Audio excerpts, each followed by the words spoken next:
Hi guys, my name is Ezra and welcome back to my channel.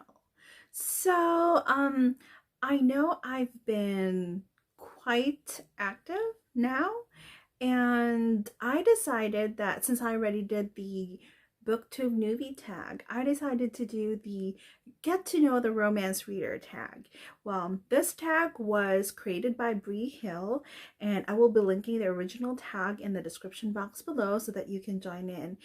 It's actually linked to her blog. I have been reading romance forever, so I hope I won't ramble too much, and hopefully I'll give you a few recs as I go through the questions. So if you want to get to know me a little bit better, grab a cup of your favorite drink and let's get started.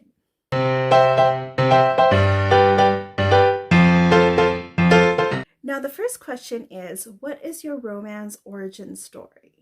So I think I've already talked about this multiple times, but I'm gonna do it again anyway.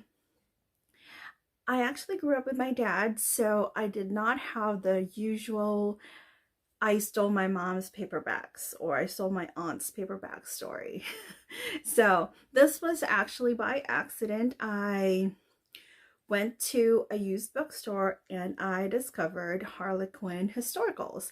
In fact, I can't remember which book it was, but I believe there's 4 books here that I think were the very first ones that I picked. One is Scarlet Woman by Louisa Rawlings. I actually reread this this year or last year. The next one is Fortune Hunter by Deborah Simmons, and Naked Huntress by Shirley Parenteau, and China Star by Karen Keast. This was actually very interesting because I've never seen books with Asian heroines on the cover. So this book was, I think, published in 1989. Yes, published in 1989. So that was really interesting to me, and I loved that we had an Asian heroine on the cover. And Harlequin was historical, was actually way ahead in the game. But anyway, these category romances, these were probably one of the very first that I read. I can't remember which ones they are, but I remember that I picked them up when I was 11. So I have already been predisposed to reading romance because I grew up during the time of the Disney Renaissance. So Little Mermaid came out in 1989. I was 5 years old, and every year after that we had a Disney animated full-length feature. So isn't that amazing? I loved it. I love the HEA after each Disney movie, so that really predisposed me to read romance. So I know that was a pretty long answer, but that was my answer for me. Yes, I began reading romance at 11. The next question is, if you could be the heroine in a romance novel, who would be the author and what's one trope you'd insist be in the story? Okay. So if you don't already know, I am a huge Lisa Kleypas fan. In fact, I did a video showing my 40 plus Lisa Kleypas collection, so I'll link that in the description box below as well, and you're more than welcome to watch that video. But obviously, since she's my favorite author, I want her to write my story, but it would probably be a second chance historical romance story. So no contemporary for me, has to be historical romance, has to be second chance, and it has to be Lisa Kleypas. And she's really good at writing second chance romance. The next question is, what is a romance you've read this year that you want more people to read? I've actually been reading a lot of books that have been buzzed about in Bookstagram, either or Twitter or Booktube, so I actually had a hard time picking which ones. But one of my 5-star reads this year is Where the Blame Lies by Mia Sheridan, and it's a contemporary romantic suspense. I absolutely love it. There are trigger warnings here.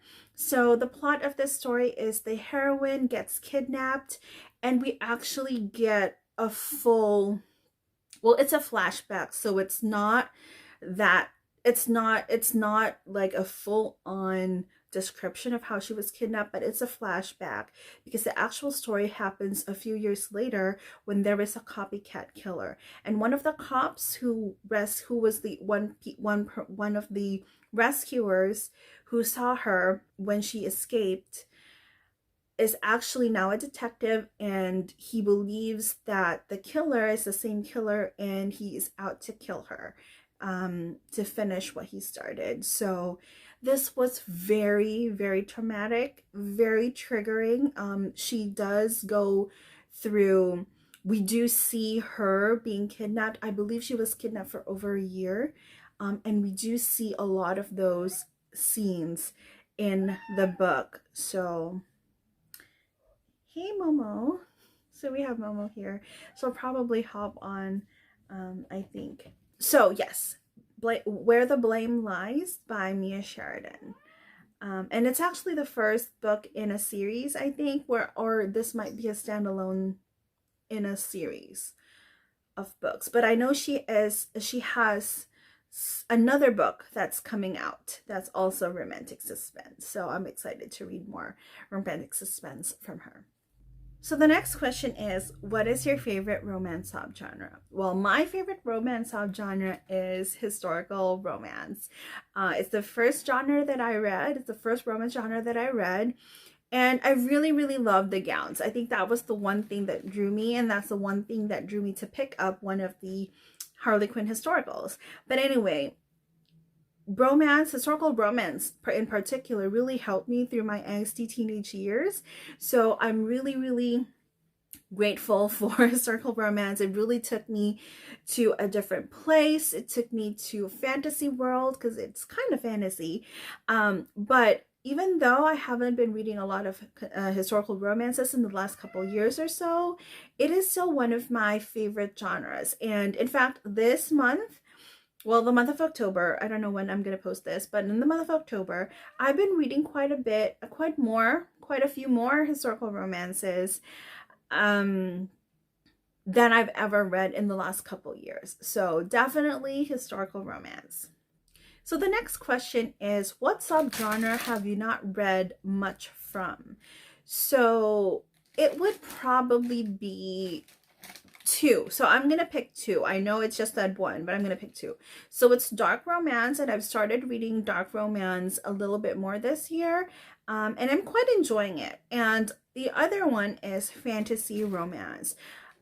I think there's a lot of great books in the fantasy romance genre. I still haven't explored it a little bit, but I have read a few that I really enjoyed. So those two subgenres I really, really want to explore more and read more.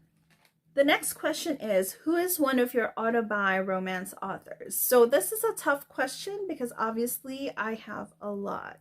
So, and also because I've been reviewing romance since 2012, I usually get a lot of arcs from my favorite romance authors, so I don't necessarily purchase their books all the time. The only time that I do purchase their books is those books that are 5-star reads, or my favorites from their backlist, or if I'm trying to collect all their books.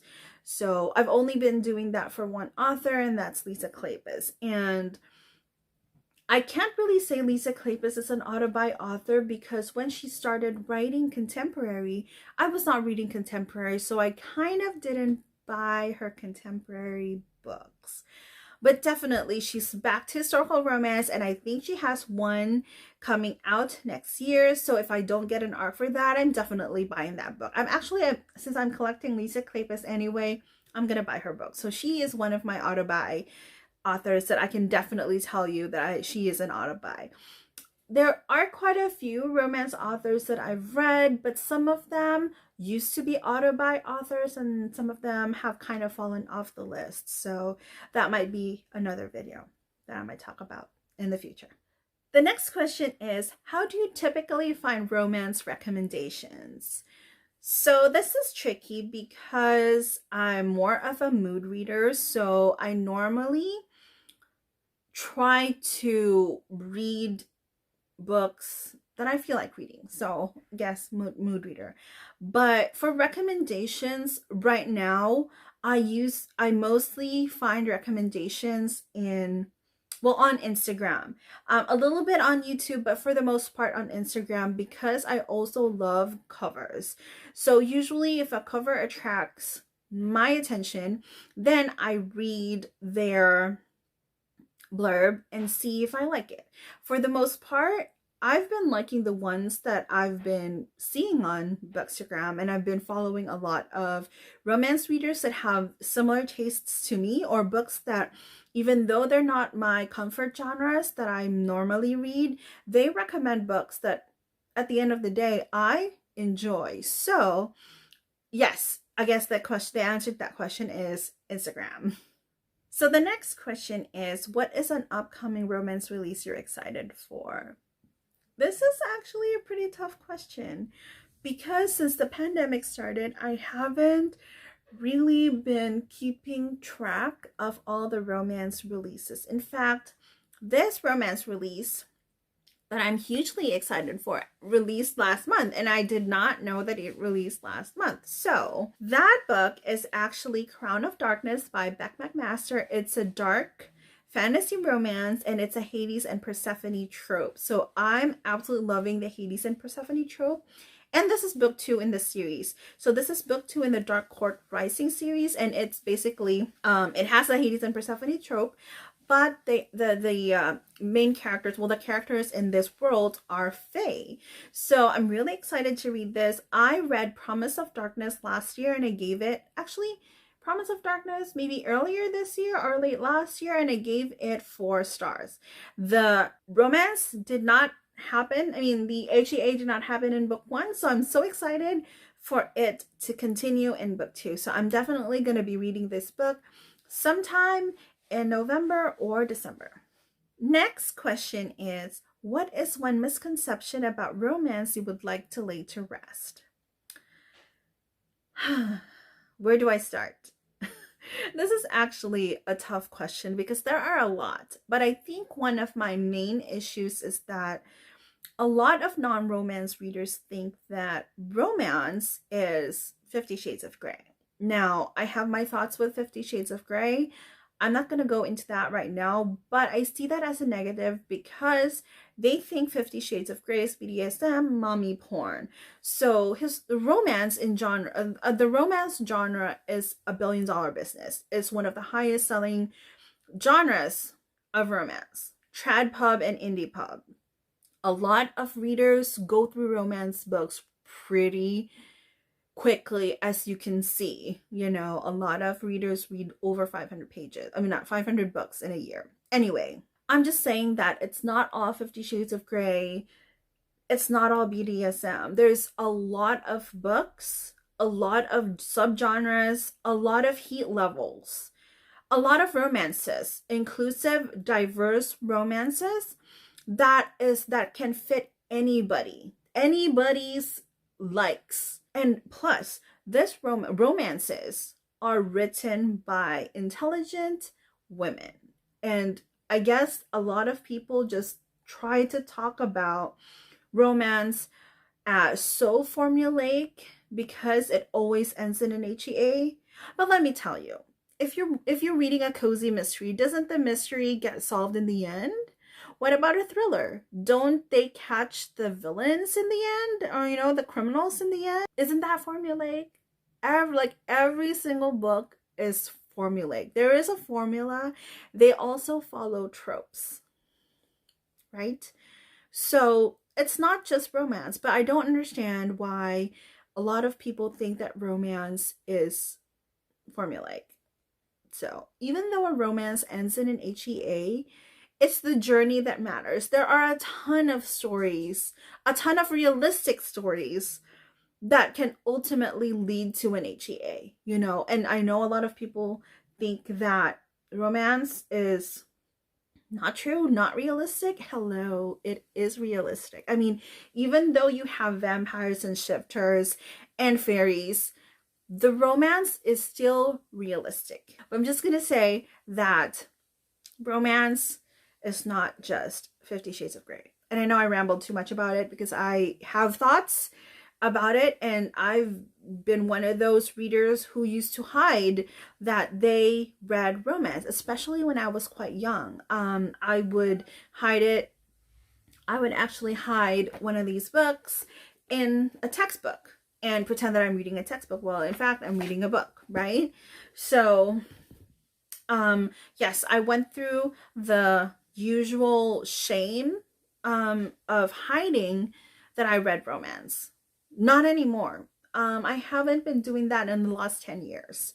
So if somebody asks me what you're reading, yeah, I'm reading a romance. So I don't care. I read YA, I read romance, so you do you. I think I just, at this point, ended up just not caring what other people think. So, next question. Who is the most recent romance reading content creator you came across that you'd like to shout out? So, I actually have 3. And again, they said 1. This tag said 1, but I'm gonna break the rules because it's my video. And I'm gonna shout out 3. So I've actually I've known a few romance readers on YouTube and on Instagram and on Twitter for a while, since I've been, reviewing romance since 2012. But I think the most recent ones that I've really gotten to know a little bit better through DMs, through Instagram comments, and to interaction through stories, or just, commenting on each other's photos on Instagram and on YouTube. I picked 3. And the first one is Crystal at Crystal's Bookish Life. I really love her red hair. So, and I also love her vlogs. She does great vlogs, and I really love that she can talk really articulately about the book that she's reading when she's doing the vlogs. It's really hard for me to do vlogs. I've been trying to tape vlogs for the books that I read, but it just does not work out like how I wanted to, so that's fine. I'm probably not gonna have a vlog video up until I've gotten used to YouTube, so that'll be a while. The next one is Sadie at underscore Sadie, or at Sadie underscore. I'm gonna leave a link in the description box below so that you will know and you can follow her. But I started chatting with her when she had an account with one of her best friends, and then they separated their account, and I really didn't get to know her until she started her own Instagram account, because now I know who I'm talking to. Sometimes it's really hard when you have multiple people managing an account because you don't know who is who. So I really love that we have the same taste in books. So so she's one of those that I really, really enjoy talking to on Instagram.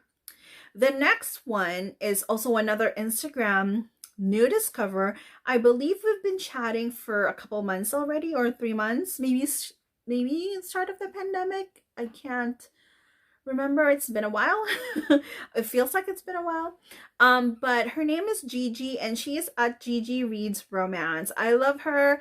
She also has an eBay store and another Bookstagram account at Buy the Trope, because she's selling books. She is one of those romance bookstagrammers that I just love chatting with. We have the same likes in books.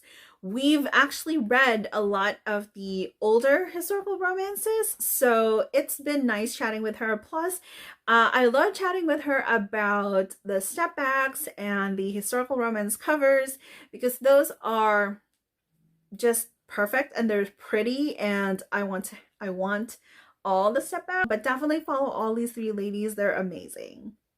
All right, for the very last question. If someone had never read a romance before and asked you to recommend the first 3 romances that come to mind as places to start, what would those recommendations be? So this is a tough question, because the way I recommend romance to non-romance readers is by asking what type of books or movies they love to watch. And that's how I kind of gauge what to recommend to them. So for example, if they love thrillers, I would more than likely recommend a romantic suspense. And if they say they love to watch feel-good movies and rom-coms, and that's, then I recommend a rom-com. So again, this is a very tough question. So it depends. But if I have to recommend 3 books, then I have 3 books that I can recommend to you. The first book is a historical romance and one of my favorite historical romance books. And it is Again the Magic by Lisa Kleypas. So this copy has a step back. That's the step back. It's not as pretty as her other step backs, but I'm still okay with it. This is probably one of the very first historical romance books that, one of the modern historical romance books that I read. I think this was published in the late 90s. Anyway, this is a second chance romance and a social disparity romance. So the heroine is a lady and she falls in love with someone who she grew up with, but he is actually a servant in their house. So when they were young, they started to fall in love, but they knew that they were never going to be meant to be. Unfortunately, her father found out that she loves, or she has a relationship with him. The hero's name is McKenna, who's one of my favorite heroes, and decided and told her that he's gonna send her away. So Aileen, the lady Aileen, basically says that I'm going to tell him to leave, so that because he would not leave unless I tell him to go. So basically that night she breaks his heart and tells him that she never really felt anything and she wants him to leave because she is going to be marrying someone else. Now the romance does happen. The bulk of the romance is a second chance romance, so it does happen a few years later. I believe 12 years later. McKenna is back. Lady Aileen's father is dead and her brother is now the lord of the manor. But McKenna is back. He is a wealthy American right now, and he is back for revenge. There is something that happened to Aileen at one point, and this actually makes her not want to give her heart back to McKenna. And of course, because she lied so that he would leave, she's still in love with McKenna. So I love this book so much. It's one of my favorites historical romances. And I'm going to cheat again because I have another favorite historical that I will recommend. And that is Secret Ways by Kat Martin. This copy also has a gorgeous step back. And I remember that I read this the summer before I started college. Again, this is one of my first modern historical romances. And this is I don't know what to say, but this is a social disparity romance. There is deception. So anyway, let me start. So the heroine here, her name is Vermilion. Well, she is a daughter of a demi-monde, or I'm gonna put a description what demi-monde means because I don't know, but I believe she's a high-paid woman, so men would pay money for her favors. I think that's what you want to call it if I'm gonna be sensitive. But she's French. Her family escaped French during the Revolution, and they went to England, and they're penniless. So this is the story of Lee. Her mother is actually not a demi-monde, but she is an illegitimate child. She does know who her father is, but her mother passed away. Her aunt raised her when she was very young. But her aunt is a demi-monde. So the plan is for her to take the reins from her aunt. So her aunt is one of the reigning demi-mondes in society. And she is set to take over. unfortunately, she falls in love with their horse trainer. So Lee, she calls herself Lee. Lee loves horses, and they do race horses. And so the hero is a horse trainer. But the hero is not just a simple, plain horse trainer. He is actually a military man, and he's in disguise because he is spying. They think that there is a traitor, and this traitor is sharing British secrets during their parties, during the demi-monde parties at their estate. So they think that it's the British intelligence thinks that Lee or her aunt is the traitor. So the hero is actually a second son of a lord. So that's where the social disparity comes in. So one of my favorites, Secret Ways by Kat Martin. The next book that I'll talk about is another one of my faves that I've actually reread twice this year, and it is Grip by Kennedy Ryan. This is a trilogy, and I highly recommend that you read all 3 books. The first book starts with Flow, the second is Grip, and the third book is Still. The Flow is actually a short novella, and Grip is a second chance romance. So Flow is actually a short novella showing us how Grip and Bristol met when they were a little bit younger. And it was so sweet. So definitely read Flow first. It's a really quick and short read. And read Grip and then read Still. There are a lot of trigger warnings in this book, but they're not, I know Kennedy Ryan is very famous for adding a lot of triggering content, but for this books, they're not that descriptive. But definitely, I feel like when I was reading this book this year, especially during the pandemic and everything that has happened in the USA right now, I felt that it was very now and very current. I love this book so much. Then I'm going to share another book, so I have 4. And the last book that I am sharing is Wait for You by Jennifer L. Armentrout, writing as Jay Lynn. This is a new adult romance, and I blame this book for getting me into contemporary and new adult romance.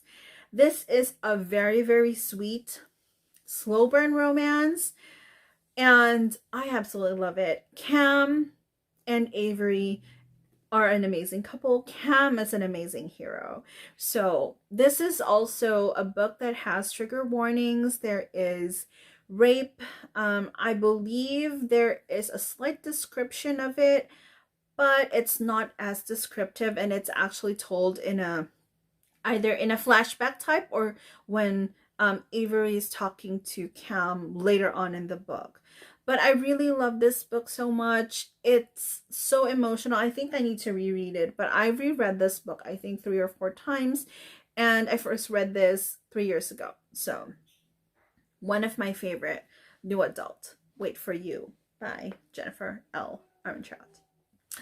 All right, so that was quite a long video, and very long too because I rambled a lot, but that's me.